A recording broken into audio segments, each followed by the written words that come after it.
बात ये है कि हम पूरे मुल्क में करप्शन की हमें हद हो गई है, इंतहा हो गई है।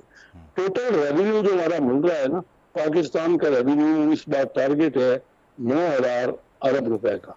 अभी उसमें से इसके अलावा 6,000 कम अज कम अरब रुपए की हम करप्शन कर रहे हैं, अंडर इन्वेस्टिंग कर रहे हैं। मसला यह है कि आप लोग अब खबरें आ रही हैं कि रूठे हुए को मना रहे हैं। पंजाब में 120 नशिस्तें आप लोग चाहते हैं कि हो जाएं। इस सिलसिले में जो नाराज़ हैं उनको भी ले आएंगे, इलेक्टेबल्स को भी इंगेज करेंगे। बलूचिस्तान भी जा रहे हैं, उधर से 20 लोग आपके साथ शामिल हो रहे हैं और बाप के साथ आपकी एडजस्टमेंट भी हो रही है, सीट एडजस्टमेंट, बाप यानी सियासी जमात।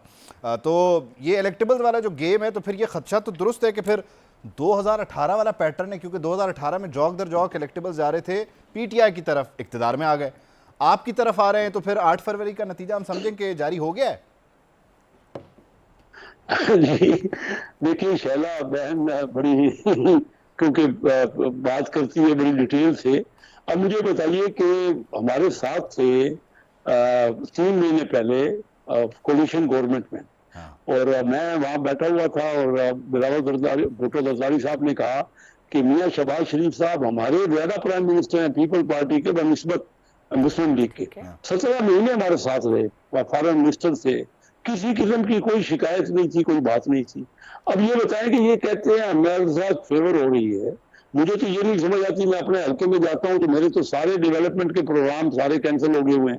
जो मैंने गलियां, जो नालियां, जो के और कुछ डेवलपमेंट के छोटे छोटे प्रोग्राम भी लोगों के लिए दिए थे और वादे किए हुए थे, बिजली के प्रोग्राम थे, कोई भी वहां कुछ भी नहीं हो रहा, अमल ही नहीं हो रहा। और अगर हम किसी ऑफिसर के बाद वहां जाते हैं तो हमारी सुनवाई नहीं करते, ये कहते हैं कि हमें मिल रही है डेवलपमेंट की। मुझे ये बताइए कि ये इलेक्शन है ना, जब आए मियाँ साहब आए और पूरे मुल्क से इतना बड़ा जलसा किया तो पाकिस्तान की तारीख में जलसा नहीं हुआ, सारे लोग आ गए। अब ये भी जलसे करें ना, मैदान तो सज गया है, बजाय कि हम एक दूसरे की शिकायतें करते रहे तो बहुत हो गई। शिकायत हमने बहुत कर ली कि वो प्रोटोकॉल मिल गया। मुझे ये बताइए, ये कहते हैं कि वहाँ बायोमेट्रिक हो गया। हमारे इलाकों में इनके यहाँ भी ऐसे, सिंध में और पंजाब में खुद जो नादरा वाले गली गली जा रहे हैं, मोहल्ले मोहल्ले जा रहे हैं, वहां पे उनके आइडेंटिटी कार्ड बना रहे हैं और बायोमेट्रिक कर रहे हैं। कौन सा ऐसा नया मसला हो गया जिसको इतना ये कह रहे हैं कि हमें कोई फेयर मिल गई है। मुझे ये बताइए कि इलेक्शन में आए ना, पंजाब में इनको किसने रोका है या दूसरी जगह भी?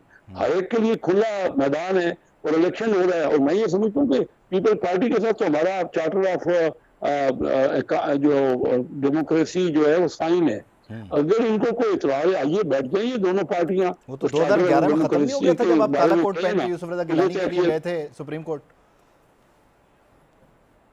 जी जी बिल्कुल गए थे। उस वक्त आप कहते उन्होंने ऑब्जेक्शन किया था, उसके बाद हम मिलकर बैठे ना। आप तो पुरानी बातें कर रहे हैं, मैं बिल्कुल रिसेंट बात कर रहा हूँ। हम तो मिलके थे, शीरो शक्ल से। दोबारा मिसाके जमहूरियत हुआ।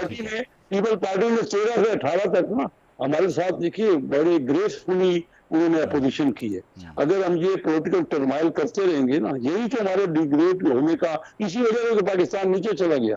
आज दुनिया में, पूरी दुनिया में, ये यूएनडीपी की रिपोर्ट है कि 66 करोड़ लोग गुर्बत की लकीर से नीचे, उसमें तो 9.5 करोड़ सिर्फ पाकिस्तान में है।